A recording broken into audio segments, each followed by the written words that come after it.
Hi, and now we're going to enter into the last chapter, and it's also a difficult chapter. It's gendered power and violence. My special note here is the material in this chapter is especially sensitive and potentially polarizing of women and men in class here. When I say in class, I mean online, of course. And in reviewing this chapter, it's extremely important to channel your viewing as a productive and objective means as you can. Now, having said this, I respect everyone has had different experiences regarding power and violence. And as such, I have minimized emotionally charged graphics, so you won't see as many images in this video. I understand if anyone would prefer to review the textbook and not watch the video, I understand. Instead of watching this video, however, I do my best to be respectful and present this material as a means of shedding light on a sensitive issue. Alright, isolated incidences of violence may occur because of individual pathology. However, individual ideologies cannot explain why violence is pervasive. Now, it's important, and we're going to consider this throughout, but individual pathology would be more like a biological underlying cause. That doesn't explain the pervasiveness. That's a very hyper-individualized experience and very limited. And so the whole point around it's our ideology can't explain all of this, it's more pervasive. So when we consider the social construction of gendered violence, widespread violence, particularly against groups, does not reflect views and values. So let's begin to look at gendered power and violence. There are many faces of gendered violence, and as I mentioned in the introduction, individual pathology won't explain the widespread violence against a particular group. This section is very heavy in categories, so be prepared and have your notes ready. Let's get started.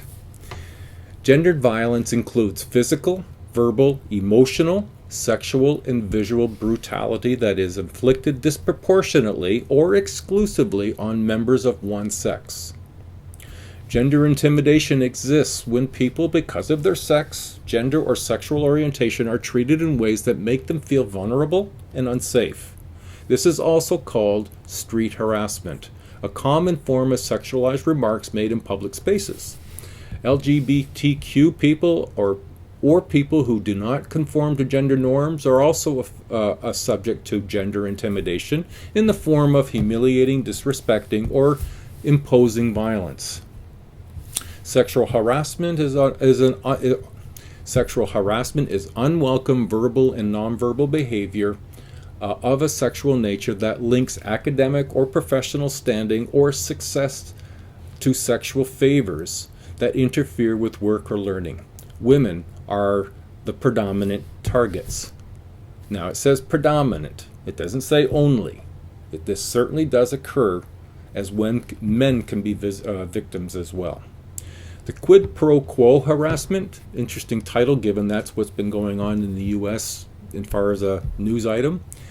It is the actual or threatened use of professional or academic rewards or punishments to gain sexual compliance from a subordinate or a student. Now, this form of harassment depends on power differences. The person seeking the sexual favors must have some kind of power over the other person. Hostile environment harassment is unwelcome conduct of a sexual nature that interferes with a person's ability to perform a job or to gain an education. It's also conduct that creates a hostile, intimidating, or offensive work condition because of the sexualized conduct. This form of harassment is often between peers. A hostile environment grows out of a pattern of behavior. A single action is unlikely to meet the legal standard. It's a pattern over time. Now, sexual assault is a sexual activity that occurs without informed consent of at least one of the persons involved. One type of sexual assault is rape, and for many years, marital rape was not recognized as a crime. And in 1982 in Canada, rape is a marital relationship became illegal. and that was only in 1982. Trans people are particularly vulnerable to assault. 1 in 2 are sexually abused or assaulted in their lifetimes. The definition of sexual assault includes the concept of informed consent. Informed consent is only given by an adult who is of typical mental abilities, who is not under the influence of alcohol or drug, and who is not coerced. Children cannot give informed, nor can inmates who are coerced. Sexual assault has been a major problem on college campuses, the US and Canada alike. One reason for the prevalence of the existence of a rape is the existence of a rape culture, defined as common attitudes, beliefs, and practices that ignore, excuse, or even encourage or normalize sexual violence. Now, many people, including college students, believe rape myths, such as rape is usually perpetrated by someone who is strange to the victim. An estimated 90% of rape victims know their assailant. Claiming that a woman deserved to be raped because of her behavior or addresses blaming the victim. Holding the harmed person responsible for the harm that others have inflicted. Fewer studies have focused on the perpetrators of sexual assault and rape. One study found 6% of men reported they had raped or had attempted to rape someone they knew. Of those men, approximately 2/3 were serial offenders. Sexual assault is not confined to civilian contexts. It's a serious problem in the military. The Department of Defense, this is in the US, surveys reveal that 90% of female cadets experience a form of sexism, including assault. In 2008, the United Nations designated rape as a weapon of war. Rape has, throughout history, been used as a means of ethnic cleansing, humiliation, and intimidation. Frequently, rape in these contexts go entirely unpunished and is often inflicted on very young children. Intimate partner violence includes physical, mental, emotional, verbal, or economic power used by one partner against the other partner in a romantic relationship. Intimate partner violence is experienced and perpetrated by both sexes and by all sexual orientations. 25% of U.S. women have been violently attacked by a husband or a boyfriend. Bisexual women are far more likely to be beaten, stalked, or sexually assaulted by an intimate partner. At least 30% of women worldwide have been victims of intimate partner violence. Control is a key issue for many abusers who want to control their partners' appearance, behavior, relationships, and their lives. Violence between intimates typically involves a cyclical pattern. There's a mounting tension, explosion in violence, remorse, an apology, and then there's a honeymoon, and then it gets repeated, typically. You'll see a breakout box in your text. It might be useful to run through that. Now, both women and men can be abusers, but there are general differences in the types of violence committed by men and women. Women tend to verbally abuse, slap, or shove a partner. Men are more likely to use their bodies and weapons to commit assault. Abusive men's assault are typically more violent and tend to overestimate how common such a behavior is, and they underestimate the amount of harm that they inflict. Men tend to use violence to enhance self-esteem, win respect, and exert control. Women are more likely than men to use relational aggression in romance relationships, hurting a partner by manipulating social relationships. Now, stalking, it's a form of intimate partner violence, and it's repeated pursuit that is uninvited and unwanted that makes the target of the pursuit concerned for his or her safety. This next section It's not something that occurs as frequently in North America, although it has been, and it's an issue, of course, but it happens in other parts of the world where it's a part of a cultural norm which has been changing, and that is genital surgery. It is also known as genital mutilation and genital cutting. This practice continues to be practiced in some countries where more than 200 million women and girls have been cut. This includes the practice of Suna, a clitorectomy, infibulation, and male circumcision. Genital surgery is rooted in cultural traditions which can only change when members of the culture resist them, such as Chinese citizens fighting against the practice of foot binding. Gender-based murder. And I'll mention 2 facts here. When both sexes are given proper care, females would generally outnumber males. And 2, however, in many countries today, men outnumber women. And the reason for this is gender-based murder. Women being killed before or after birth. Reproductive technologies can selectively abort female fetuses and select sex prior to and in vitro fertilization. Others reduce the number of women through female infanticide. That's the active or passive killing of female children. Femicide is the killing of women, and it takes the form of adult women who simply disappear. Dowry deaths, bride burnings. Femicide is not confined to developing nations. Consider the statistics on intimate partner violence in the United States and Canada, or the mass killings of women. Montreal Massacre, for example, on December 6, 1989. This spawned the White Ribbon Campaign. Also consider the number of missing Indigenous women in Canada. Reproductive violence is coerced or discriminatory infringement on the reproductive rights. This includes forced or exploitation that prohibits someone from having the free will over the decision to become a parent and parent the existing children. In the United States, this took the form of eugenics and state-funded programs that forcibly sterilized women involuntarily. Racism has long effective reproductive regulations, with programs offering poor minority women free birth control but denied them other health care services. Commercial surrogacy disproportionately affects poor women. In this practice, wealthy women who are unable to conceive or carry a child pay poor women to carry children for them. The power dynamic is problematic here, with many women making the decision to become surrogates based on their own poverty and the need for money. Now, there is also cultural foundations for gendered violence, and individual pathologies alone can explain pervasive gendered violence.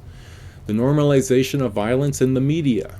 Gendered violence is frequent, varied in the media, on films, TV, and in music, and in video games.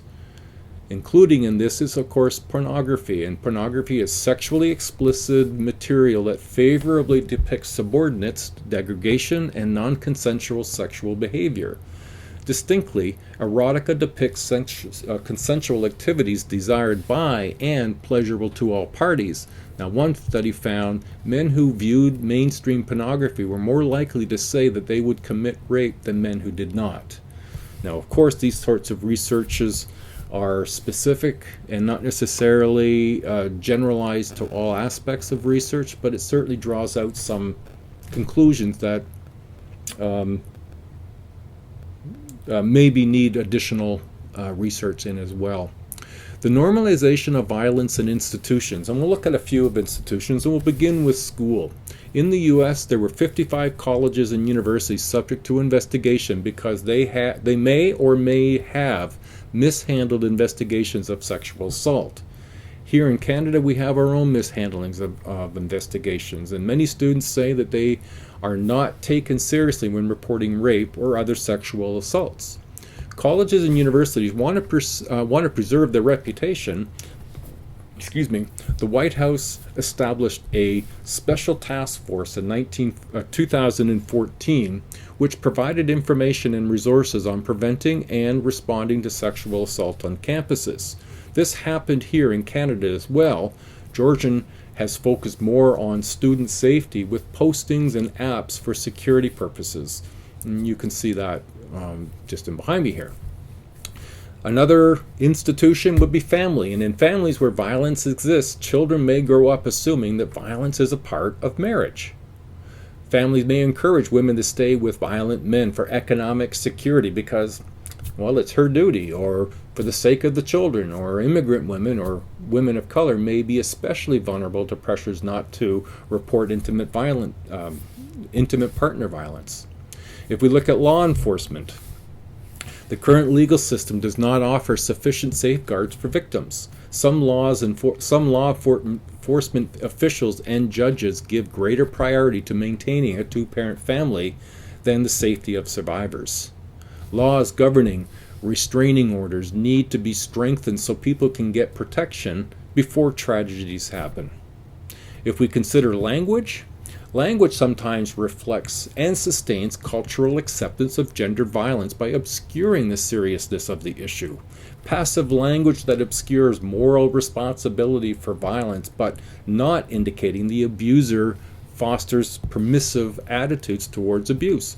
Labels like domestic abuse, sex scandal, they tend to minimize the reality of what is really happening. Neither one is good.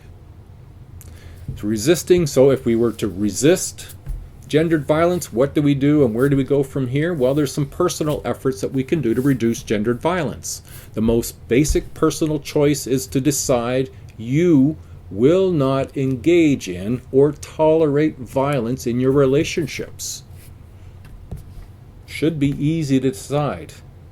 If it were, we'd all be doing it though. Refuse to be a silent bystander. Speak or act to prevent violence. You can join groups on campus, or you can or in your community, write or call to the media. Teach your children that nobody has the right to touch them in a sexual way. Some other social efforts to reduce gendered violence. These efforts can include supporting educational and social service institutes, voting for laws that will reduce violence and punish those who commit it, and working with others to educate communities and create resources for victims of violence. The NFL announced in 2014 it would take a more serious stand against violence in the league.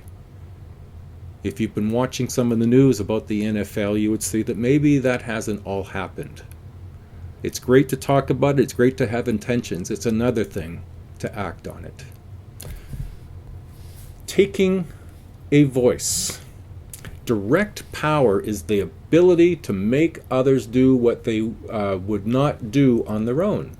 Agenda setting can be efforts to shape the public's agenda or to encourage in an agenda setting in a professional or social relationships.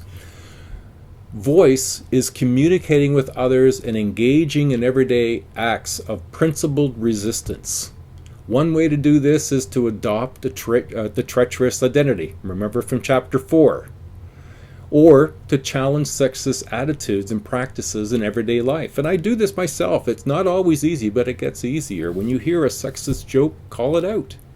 If some of your friends, male friends, are speaking in a way that you know not to be an appropriate way to speak about women generally, speak up. You'll be surprised. There will be some people who will respect you greater for having done so because they feel the same way and they're just going along. And you'll have some people say you're weak and it's not appropriate. Well, I would tend to differ. I respect that in a person, in particular in a man, far greater than any guy who thinks that it's okay to abuse or attack a woman or anybody. All right? For what it's worth. Okay, I know that's a tough chapter. I tried to go through it relatively quickly, and I know you do have an option to read the chapter in the textbook if it would be better. And it's unfortunate that it's the last chapter in the textbook, and this is the way we end. However, I hope that you've learned something from this course, you've gained something to think about and maybe challenge yourself, and I hope going forward you will put every effort into being the best version of yourself that you can be. Bye everybody, and good luck in your future. Bye now.